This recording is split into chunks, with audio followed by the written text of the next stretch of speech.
Circuit, overload और shock से। Microtek MCB, taking safety to the next level. Freedom scooter की निकली सवारी, फ्रीडम आजादी की नई उमंग। उकाया फ्रीडम के संग 11 करोड़ से भी ज्यादा भारतीयों का भरोसा। उकाया इलेक्ट्रिक व्हीकल।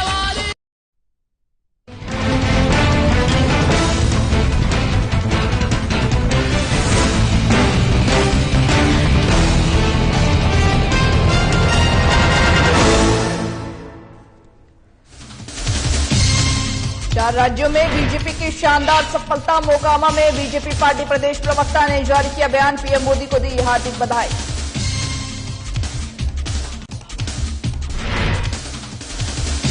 मोकामा में उफान पर कार्यकर्ताओं का उत्साह। जोरों शोरों से हो रही मुख्यमंत्री आगमन की तैयारी। सीएम जेडीयू कार्यकर्ताओं से करेंगे संवाद।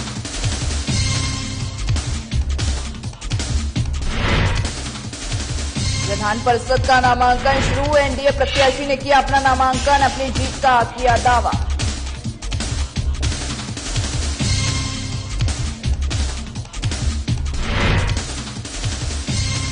औरंगाबाद में सरकार के नुमाइंदे ही डुबा रहे सरकार के लुटिया। सरकारी कर्मचारी ही निकले शराब तस्कर। पुलिस की गिरफ्त में 4 शराब तस्कर। आरा में सरकारी और निजी स्कूल शुरू। बच्चों के चेहरे पर दिखी खुशी। बच्चों को मिल रहा मध्याह्न भोजन।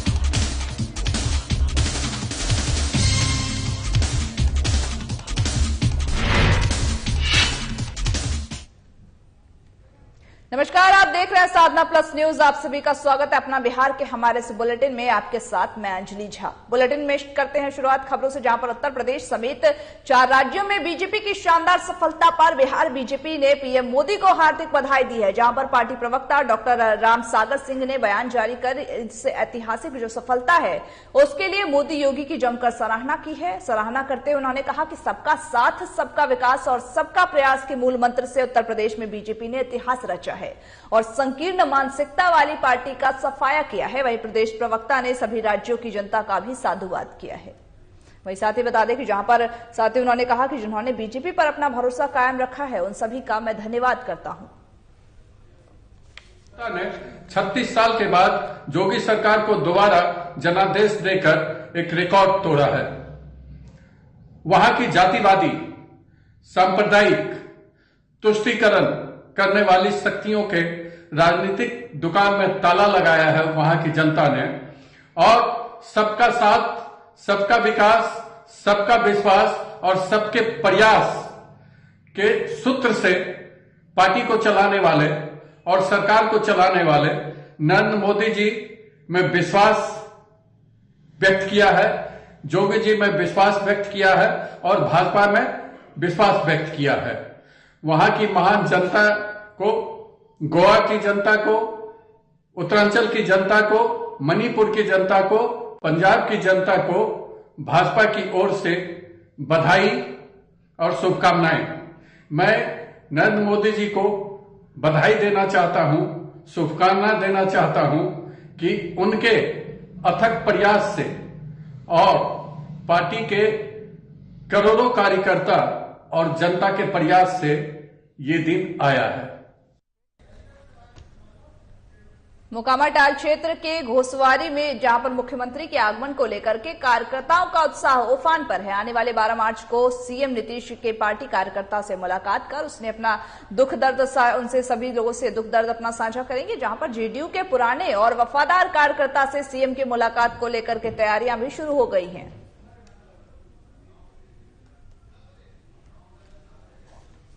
मंत्री जी का घोसवारी प्रखंड में आगमन होने जा रहा है।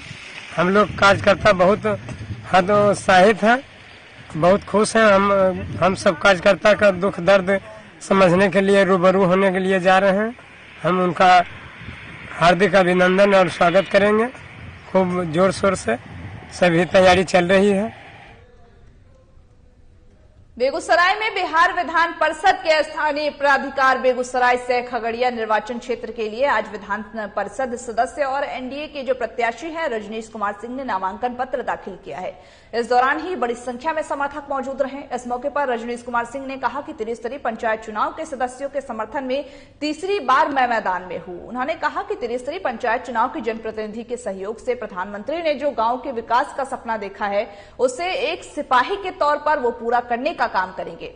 इस मौके पर उन्होंने अपनी जीत का दावा भी किया है और कहा कि उनके साथ त्रिस्तरीय पंचायत चुनाव के जनप्रतिनिधियों का समर्थन प्राप्त है, जिससे कि वो मुख्यमंत्री नीतीश कुमार, उप मुख्यमंत्री तारकेश्वर प्रसाद, उप मुख्यमंत्री रेणु देवी के पंचायती राज के सपने को मजबूत करने के लिए काम करेंगे। त्रिस्तरीय पंचायत प्रतिनिधियों के समर्थन से इस चुनाव मैदान में तीसरी बार हूं और जो बेगूसराय खगड़िया के पंचायत प्रतिनिधियों का जो जोश है, मुझे लगता है कि राष्ट्रीय जनतांत्रिक गठबंधन के उम्मीदवार के रूप में मेरी पुनः इस बार जीत होगी और बिहार विधान परिषद में अपने आदरणीय नेता माननीय मुख्यमंत्री श्रीमान नीतीश कुमार जी का, अपने उप मुख्यमंत्री आदरणीय तारकेश्वर प्रसाद जी का, आदरणीय श्रीमती रेणु देवी जी का और जो सपना हमारे माननीय प्रधानमंत्री ने देश के लिए देखा है, मजबूत पंचायती राज का एक निर्माण करने के लिए, ग्रामीण विकास का पंचायती राज के माध्यम से करने का सपना हमारे माननीय प्रधानमंत्री देश भर में जो देखे, उसको पूरा करने में एक सिपाही की तरह मैं लगूंगा। शराबबंदी कानून वाले बिहार में नीतीश कुमार के नुमाइंदे ही उनकी कानून के लुटिया दुबारते हुए लगातार नजर आ रहे हैं। जहां पर बिहार में जिस उत्पाद विभाग के कंधों पर सरकार ने शराब के निर्माण, बिक्री और साथ ही इसके सेवन पर प्रतिबंध लगाने का जिम्मा दे रखा है, उसे विभाग के मुलाजिम शराब की तस्करी कर रहे हैं। बेशक बिहार में साल 2016 से जहां पर शराबबंदी लागू है, लेकिन इस शराबबंदी को सफल बनाने की जिम्मेवारी जिस पर है वो ही इसकी तस्करी में लगे हुए हैं। इस मामले में कई पुलिस पदाधिकारियों पर भी गाज गिर चुकी है, लेकिन जो रक्षक हैं वही भक्षक बन करके शराब के धंधे को परवान चढ़ाते हुए नजर आ रहे हैं। ऐसा ही एक मामला औरंगाबाद से सामने आया है, जहां पर उत्पाद विभाग के बड़ा बाबू समेत 4 लोगों को शराब तस्करी के आरोप में न सिर्फ पकड़ा गया है, बल्कि उनके घर से देशी और अंग्रेजी शराब की जो बोतलें हैं वो भी बरामद की गई हैं।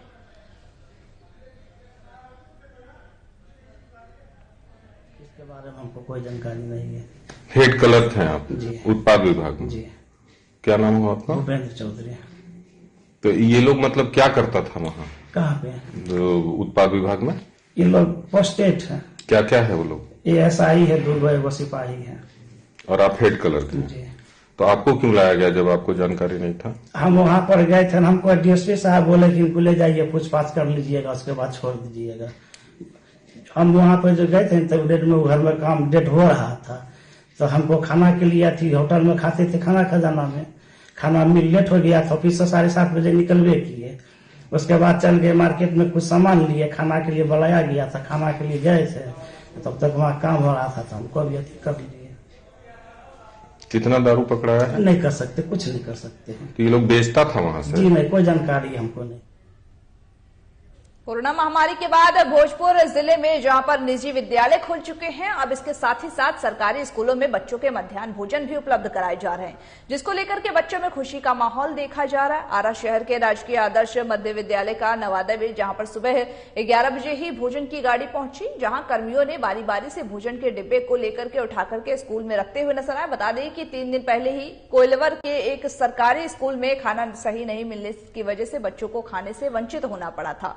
राजकीय आदर्श मध्य विद्यालय के प्रधानाचार्य सुनील कुमार ने बताया है कि इस समय पर खाना पहुंचाए जा रहे हैं, जितने भी बच्चे हैं सभी को भोजन दिया जा रहा है। ऐसे अभिभावकों में भी खुशी व्याप्त है।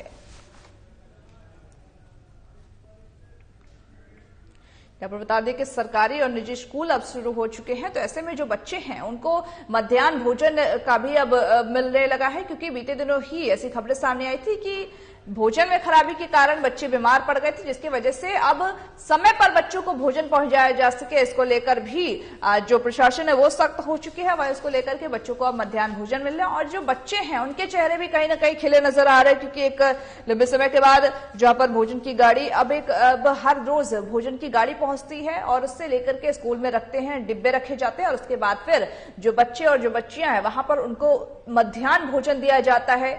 ताकि जो बच्चे हैं वो पढ़ाई कर सके और साथ ही साथ खाने का भी उनको खाने में कोई गड़बड़ी ना मिले, क्योंकि कई बार ऐसे सामने आते हैं, ऐसी बातें सामने आती हैं कि भोजन में कुछ खराबी होने की वजह से कई बच्चे बीमार पड़ जाते हैं। ऐसे में इन सभी चीजों की निगरानी करते हुए जो बच्चे हैं उनमें भी खुशी का माहौल है और निजी स्कूलों में जो ये मध्याह्न भोजन उपलब्ध कराए जा रहे हैं उसको लेकर के कहीं ना कहीं प्रशासन और जो सरकारी अमले हैं वो भी सख्त नजर आ रहे हैं ताकि बच्चों के भविष्य और बच्चों को खतरा ना हो। मध्याह्न भोजन योजना बिहार सरकार के द्वारा यह संचालित कार्यक्रम है जिसे बच्चों को पोषाहार के रूप में दिया जाता है। और कोरोना काल में हम यह जानते हैं कि कोरोना काल में लगभग 2 वर्षों से यह एमडीएम बंद था और अभी 28 फरवरी 2022 से एमडीएम प्रारंभ हो चुका है। इसमें बच्चे काफी हर्ष के साथ, खुशी के साथ स्कूल भी आ रहे हैं और यह एमडीएम का भोजन भी कर रहे हैं और भोजन भी स्वादिष्ट है जिसे बच्चे बड़ी चाव से और बड़ी आसानी से भोजन कर रहे हैं और गार्जियन को भी, अभिभावक को भी एमडीएम चालू हो जाने से उनमें भी खुशी है। बताओ खाना कैसा लग रहा है? बहुत अच्छा लग रहा है। कोरोना टाइम में बहुत मुश्किल हो रही थी और खाना इतना अच्छा मिल रहा है इसलिए पेट भर खा पा रहे हैं लोग। क्या नाम है तुम्हारा? साक्षी कुमारी। कौन क्लास में? 8। कैसा खाना लग रहा है? बहुत अच्छा खाना है। क्या कितने दिन के बाद स्कूल में ये सब मिला? जब से स्कूल खुला है तब से मिल रहा है। कोरोना के बाद मिला है? हाँ, खुशी का माहौल है, बहुत अच्छा लग रहा है। मतलब कि मौसमी खाना अच्छा है, मिल रहा है, बहुत अच्छा है। अच्छा मिल रहा है? हाँ, अच्छा मिल रहा है। घर में खा के आते हैं कि स्कूल में खाते हैं? घर में खाते आते हैं, स्कूल में भी खाते हैं। क्या नाम है? खुशबू कुमारी। नालंदा के लोग इन दिनों चोरों के आतंक से परेशान हैं। बात करें पिछले एक सप्ताह की तो फिर जिले में चोरी की जो वारदातें हैं वो दोगुनी हो गई है। ताजा मामला बेना थाना क्षेत्र के धामोली बाजार का है, जहां पर अज्ञात चोरों ने उनके द्वारा ही देर रात 4 दुकानों में चोरी की वारदात को अंजाम दिया गया है और इस दौरान अज्ञात चोरों के द्वारा 3 ज्वेलरी की दुकान के ताले तोड़ करके करीब 20 लाख की चोरी और साथ ही एक दूध की दुकान में भी चोरी की घटना को अंजाम दिया गया है। सबसे बड़ी बात यह है कि ये चोरी की घटना पुलिस की गश्ती के दौरान ही हुई है।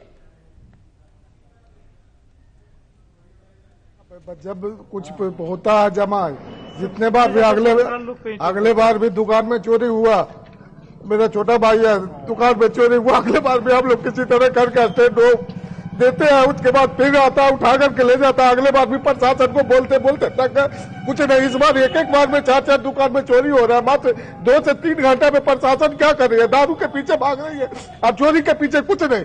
कार्रवाई मांग रहे, सब कुछ मेरा खत्म हो गया। पहली बार नहीं, इसके बाद 2009 में भी मेरे साथ जब दुकान खोले थे तो 2009 में भी मार्च के महीने में मेरे साथ हुआ था, उसमें भी कुछ मिला नहीं वापस। आज दुकान में चोरी हुई है? आज 3 दुकान में हुई है। तो कितना चोरी होगा? लगभग में 15-16 लाख रुपए के आसपास में कैश ले करके। आपके यहाँ? हाँ जी। बाकी दुकानों में? एक दुकान में 1.5 महीना पहले हुआ था तो उसका बेचारा सब कुछ का खत्म हो गया था। फिर दोबारा उसी दुकान में हुआ तो समथिंग उसका 2 लाख रुपए के आसपास में उसका भी है। आज दुकान आप लोग बंद किए हैं? हाँ, सब अपने समर्थन में। भारतीय रेड क्रॉस सोसाइटी भोजपुर जिला इकाई की 17 दिसंबर 2021 में आयोजित आम सभा में सर्वसम्मति से प्रेसिडेंट सह जिलाधिकारी जो रोशन कुशवाहा है उनको नई कार्यकारिणी के गठन का दायित्व सत्र 2021 से लेकर के 2026 का निर्णय लिया गया है, जिसके आलोक में प्रेसिडेंट सह जिलाधिकारी भोजपुर ने नई कार्यकारिणी की सूची अनुमोदित कर दी है। कुल 37 सदस्यों की जो ये कार्यकारिणी में रेड क्रॉस के पूरे संचालन का दायित्व भी इनको सौंपा गया है।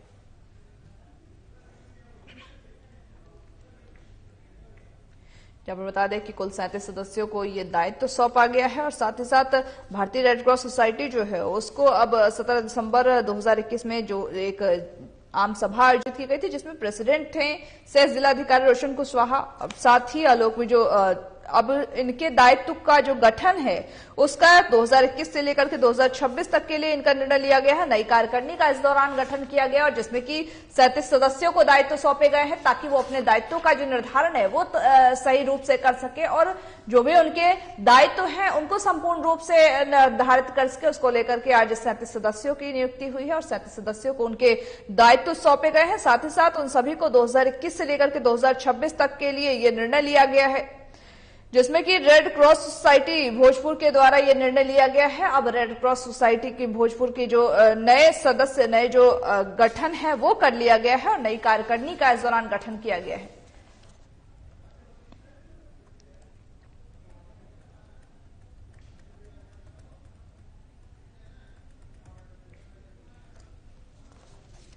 जहां पर 37 सदस्यों को ये दायित्व सौंपा गया है। बता दें कि रेड क्रॉस सोसाइटी भोजपुर जिला इकाई की 17 दिसंबर 2021 में ये सभा आयोजित की गई, जिसके बाद प्रेसिडेंट पद के लिए ये चुनाव होना था, जिसके बाद प्रेसिडेंट सह जिलाधिकारी रोशन कुशवाहा को नई कार्यकारिणी का इनके गठन के बाद इन्होंने एक नई कार्यकारिणी की गठन करते हुए 37 सदस्यों को उनके जो भी दायित्व है वो सौंपे हैं। 37 सदस्यों को अलग अलग दायित्व सौंपे हैं ताकि जो विकास है वो सही रूप से किया जा सके और लोगों की सही रूप से मदद की जा सके।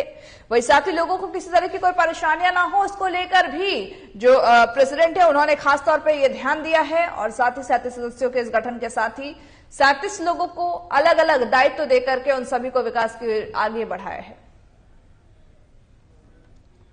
की बैठक में सर्वसम्मति से जिला जिलाधिकारी को अधिकृत किया गया था कि संतुलित कमेटी आप खुद जो है अपने विवेक से गठन करके हम लोगों को दे दें ताकि हम लोग सुचारू रूप से इसको चला सकें। पीड़ित मानव का सबसे बड़ा केंद्र है यहाँ और हम लोग चाहते हैं कि इसको किसी भी हाल में सुचारू रूप से सही ढंग से चलता रहे, यही हम लोगों की अपेक्षा थी। जैसा कि आपको मालूम है 17 दिसंबर 2021 को भारतीय रेड क्रॉस सोसाइटी की आम सभा की गई थी और उसमें नई कार्यकारिणी का चयन भी किया जाने वाला था, लेकिन उपस्थित सभी सदस्यों की सर्वसम्मति से हमारे प्रेसिडेंट सह जिलाधिकारी को अधिकृत कर दिया गया कि वो नई कार्यकारिणी का गठन वो स्वविवेक से कर दें ताकि संतुलन बना रहे और अच्छा काम हो, रेड क्रॉस का चलता रहे। उसी प्रक्रिया में कल 9 मार्च को हमारे पास नई सूची आ चुकी है, जिसमें नई कार्यकारिणी जो सत्र 2021 से 2026 तक कार्य करेगी उसमें चेयरमैन पद पर doctor Vivekanand Yadav, vice chairman doctor Rajesh Singh और कोषाध्यक्ष डॉक्टर प्रतीक और मुझे पुनः सचिव पद की जिम्मेदारी सौंपी गई है। सुपौल रेल प्रबंधक की आंखों के सामने रेलवे स्टेशन परिसर में गाड़ियों की जमघट लगी रहती है, फिर भी रेल प्रशासन कोई भी कार्रवाई करता हुआ नजर नहीं आता है। ऐसे में सदर महिला थाना श्रीनी दल के स्टेशन परिसर का औचक निरीक्षण किया गया और साथ ही गाड़ियों की जो जमघट थी उसको देख करके वाहन चालकों पर बरस पड़ी। रीमा शेरनी दल के उग्र रूप से देख करके जहां पर चालक वाहन लेकर के परिसर से भागने लगे, उनको देख करके जहां पर रेलवे परिसर में अव्यवस्थित रूप से आप तस्वीरों में जिस तरीके से देख सकते हैं अव्यवस्थित रूप से गाड़ियों को खड़ा किया जाता है, जिसके बाद लोगों को भी काफी परेशानियां होती है क्योंकि कई बार ऐसा होता है कि गाड़ियों को सही से नहीं खड़े करने की वजह से भीड़ लग जाती है और लोगों को भी आने जाने में भी परेशानियां होती है। इसी को लेकर के आज ये यहाँ पर निरीक्षण किया गया था और स्टेशन पर जो गाड़ियां लगी हुई थी उनको लेकर के जो गाड़ी के मालिक है उनको वहीं पर डांट लगाई गई है। उसके बाद फिर जैसे ही रीमा शेरनी दल की जो उनका जो उग्र रूप देखने के बाद चालक जो थे वो अपने गाड़ी लेकर के वहां से भागते हुए नजर आए। लेकिन ऐसे में सवाल यही है कि आखिर रेलवे स्टेशन परिसर में जब इस तरह की गाड़ियों की अव्यवस्थित तरीके से रखी जाएगी तो लोगों को क्या परेशानियां नहीं होगी, क्या इस पर कोई कार्रवाई होनी चाहिए या नहीं? आखिर कार्रवाई होनी चाहिए तो अभी तक हुई क्यों नहीं? क्योंकि देखा जाता है कई बार रिक्शा होते हैं और कई सारे ऐसे वाहन होते हैं जो आकर के अव्यवस्थित तरीके से जहां मन होता है वहां खड़े करते हैं, जिसकी वजह से जाम की समस्या भी बन जाती है। अगर किसी की ट्रेन में लेट होती है आने, लेकिन इसके वजह से भी लोगों को दौड़ भाग करना पड़ता है, लेकिन कई बार इससे चोट भी लग जाती है लोगों को, ये देखने को मिलता है। ऐसे में रीमा वहां पर पहुंची थी, रीमा शेरनी दल की जो उनका उग्र रूप देखने को मिला है और स्टेशन परिसर में पहुंचकर सदर महिला थाना शेरनी दल की ये रीमा है और उन्होंने स्टेशन परिसर में पहुंच करके जो व्यवस्थित रूप से गाड़ियां लगाए हुए थे उनको जो चालक थे उनको डांट लगाई है और साथ ही उनको इस बारे में समझाया है कि गाड़ियों को सही रूप से लगाना चाहिए ताकि ना तो लोगों को परेशानी हो और ना ही आपकी गाड़ियों को किसी तरीके से कोई क्षति हो। स्टेशन की विजिट की गई, यहाँ तो देखा गया कि इतना लोग ये टोटो वाले इतना लगा देते हैं कि लगता है जैसे कि एक दूसरे पे चढ़ जाएंगे, इतना भीड़ उत्पन्न होता है कि उसको देखा नहीं जाए। यहाँ पार्किंग की भी कमी है, पार्किंग की व्यवस्था रहती तो लोग पीछे हटके ही लगाते टोटो, ना कि एक दूसरे पे चढ़े रहते। और भी बहुत सारी व्यवस्था ऐसा है जो कि यहाँ पे मौजूद नहीं है। इस पे तो कार्रवाई हो ही जाएगा। मैं रिक्वेस्ट करूंगी वरीय पदाधिकारी से कि वो इस बात पार्किंग पे व्यवस्था करें, पार्किंग पे ध्यान दें। आरा शहर के नवादा थाना क्षेत्र के अनाइट मठिया के पास गुरुवार की सुबह हथियारबंद बदमाशों ने एक छात्र को गोली मार दी, जहां पर छात्र को करीब से 2 गोली मारी गई है, जिसकी वजह से छात्र घायल हो गया है। वही जो छात्र है उसकी हालत गंभीर बताई जा रही है और इलाज के लिए उसे आरा सदर अस्पताल लाया जा रहा है, जहां उसका इलाज जारी है। घटना की सूचना पर नवादा थाना अध्यक्ष अविनाश कुमार अपने दलबल के साथ आरा सदर अस्पताल पहुंचे हैं और साथ ही पूरी घटना की जानकारी ली है।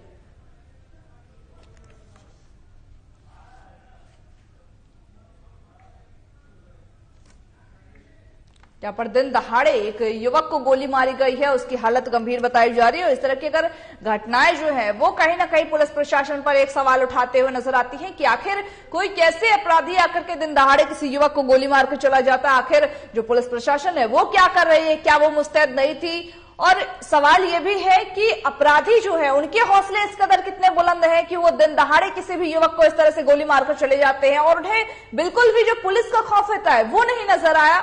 और उस तरह से एक गुरुवार की सुबह भी इसी तरह की कोई घटना सामने आई है, जिसके बाद एक युवक को सरेआम दिन दहाड़े गोली मार करके चली गई है। वो भी दूर से नहीं बल्कि नजदीक से गोली मारी गई है, जिसकी वजह से युवक जो है वो उसकी हालत गंभीर रूप से घायल बताई जा रही। वही पुलिस प्रशासन ऐसे में क्या कर रहे थे, आसपास में लोग भी थे, उन्होंने भी वो लोग भी आखिर क्या कर रहे थे। लेकिन अगर बिहार की बात करते, बिहार में ये कोई पहला घटना नहीं है। इससे पहले भी कई ऐसे मामले आ चुके हैं जहां पर अपराधियों के हौसले इस कदर बुलंद है कि उनको पुलिस से जरा सा भी खौफ नहीं है। वो दिन दहाड़े ऐसी घटनाओं को अंजाम देते हैं, कभी गोली मारी तो कभी लूट, कई तरह की घटनाओं को अंजाम देते हैं और फिर फरार हो जाते हैं और पुलिस अधिकारियों के जो हाथ में भी वो नहीं आ पाते, जिसकी वजह से कहीं ना कहीं अगर देखा जाए तो बिहार के अगर अपराध की ग्राफ कहें तो वो दिन प्रतिदिन बढ़ता जा रहा है। अपराधियों के हौसले बुलंद हैं, अपराधियों पर किसी तरह का कोई शिकंजा नहीं कसा जा रहा है। जहां पर लगातार अगर अपराधों की बात करें तो वो बढ़ती जा रही है, लेकिन क्या पुलिस प्रशासन इस पर कोई कार्रवाई नहीं कर पाती है,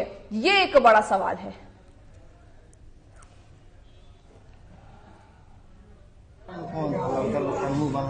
पैर में लगा हुआ है और कहीं लगा है, कहाँ लगा है? नहीं यहाँ लगा और कहीं लगा है, नहीं यहाँ और कहीं नहीं है। बोलिए क्या कहीं पता नहीं लग रहा है, छिलाया टाइप लग रहा है, छिलाया पहचाना गहरा झगड़ा है? नहीं झगड़ा नहीं था किसी से भी, तो हम लगे हैं। मुंगेर के धरहरा थाना क्षेत्र अंतर्गत मानगढ़ में 32 साल के विवाहिता ने फांसी पर लटक करके आत्महत्या कर ली है। घटना के बाद से क्षेत्र में सनसनी फैल गई है, वहीं परिजनों का रो रो कर बुरा हाल है। घटना की सूचना पर धरहरा थाना अध्यक्ष रोहित कुमार सिंह के नेतृत्व में धरहरा थाना पुलिस घटना स्थल पर पहुंच करके शव को कब्जे में लेकर के आगे की कार्रवाई को शुरू कर दिया उसने। जहां पर बता दें कि मुंगेर का यह मामला बताया जा रहा है, जहां पर विवाहिता ने आत्महत्या कर ली। हालांकि विवाहिता ने किन वजहों से आत्महत्या की उसका अभी तक पुलिस पता नहीं लगा पा रही है। हालांकि पुलिस भी छानबीन कर रही है और यह भी बताया जा रहा है कि 32 साल की विवाहिता थी जिसने अपने कमरे में फांसी लगा करके आत्महत्या कर ली है। हालांकि क्षेत्र में इससे सनसनी का माहौल जरूर है, लेकिन सभी के मन में आखिर यही सवाल है कि आखिर विवाहिता ने ऐसा क्यों किया। हालांकि परिजनों की अगर बात करें तो उनका भी रो रो कर बुरा हाल है, वो भी किसी बात की पुष्टि नहीं कर पा रहे हैं और साथ ही आखिर किन वजहों से इसने आत्महत्या किया उन वजहों का अभी तक नहीं पता चल पा रहा है। क्या परिजनों का कोई विवाद था या आपसी विवाद, आखिर उस विवाहिता के साथ ऐसा क्या हुआ था, इन सभी सवालों पर अगर संशय का है तो वो बना हुआ है। पुलिस लगातार चेकिंग कर रही है। हालांकि आत्महत्या करने के बाद जो आसपास के लोग थे उन्होंने गेट खुलवा करके फिर जो शव है उसको बाहर निकलवाया है और उसके बाद पुलिस ने पोस्टमार्टम के लिए से भेज करके आगे की कार्रवाई और छानबीन भी शुरू कर दी है। अब ब्लॉक में थे, काम से गए थे ब्लॉक, उसके बाद ये सब घटना देखे पुलिस तरफ पूरा मेरा घेरा हुआ था। हम गए थे घर में देखे थे, पुलिस द्वारा बोला कि फांसी लगा के मर गया था, इसी वाला बात। और उसका इलाज तो बहुत दिन से 10 साल से 5 साल से चला था, पागल वाला सब चिट्ठा पिट्ठा हमारा जिमाम है, सब चीज है सर। उसका भला बात और कुछ नहीं है, और कोई काम तो नहीं है। वो सुतल रहता था, वो कभी घर में काम धंधा नहीं करता था, वो सुतल रहता था। 2 साल से 10 5 साल 6 साल से बाल बच्चा खिलवा गया। हम ही सब खिलवा दिए। सिवान के हसनपुरा एमएच नगर थाना क्षेत्र के पास गेहूं के खेत में एक युवक का शव बरामद हुआ है, जिसके बाद से इलाके में हलचल का माहौल है। युवक एमएच नगर थाना क्षेत्र के गोला बाजार निवासी प्रिंस सोनी का है बताया जा रहा है, जहां पर कल शाम 7:30 बजे से युवक लापता बताया जा रहा था। परिजनों ने बताया कि लगभग 11 बजे रात को मृतक के ही फोन से व्हाट्सएप के माध्यम से 5 लाख फिरौती की भी मांग की गई थी, जिसके बाद मृतक युवक का फोन बंद हो गया। इस व्हाट्सएप मैसेज के बाद से परिजन युवक की तलाश में जुट गए थे, लेकिन सुबह युवक का शव गांव के ही बाबा जो शनिचरा बाबा है उनके स्थान के पास ही गेहूं के खेत में पड़ा मिला, जिससे कि परिजनों में भी कहीं ना कहीं माहौल जो है वो बेहद बुरा बना हुआ है। यहाँ पर बता दें कि ये खेत गेहूं के खेत में ये शव मिला है। ये वही परिजनों का ये कहना है कि बीते दिनों से जो युवक था वो गायब चल रहा था। रात की 11 बजे उसी के फोन से मैसेज आता है, व्हाट्सएप पर फिरौती की मांग आती है, लेकिन उसके बाद फिर जो युवक है उसका फोन स्विच ऑफ हो जाता है। ये साफ तौर पर इशारा करता है कि ये जो शव मिला है वो हत्या की गई है। हालांकि पुलिस भी इस पूरे मामले पर जांच कर रही है और छानबीन कर रही है कि आखिर किसने ये करतूत किया, उस पर भी पुलिस नजर बनाए हुए है। पुलिस आसपास के लोगों से वहां पर पूछताछ करते हुए नजर आ रही है।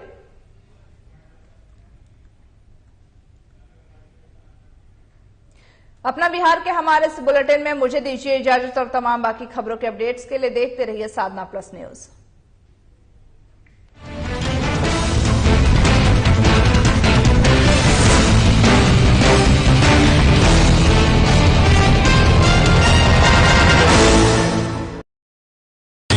स्कूटर की निकली सवारी।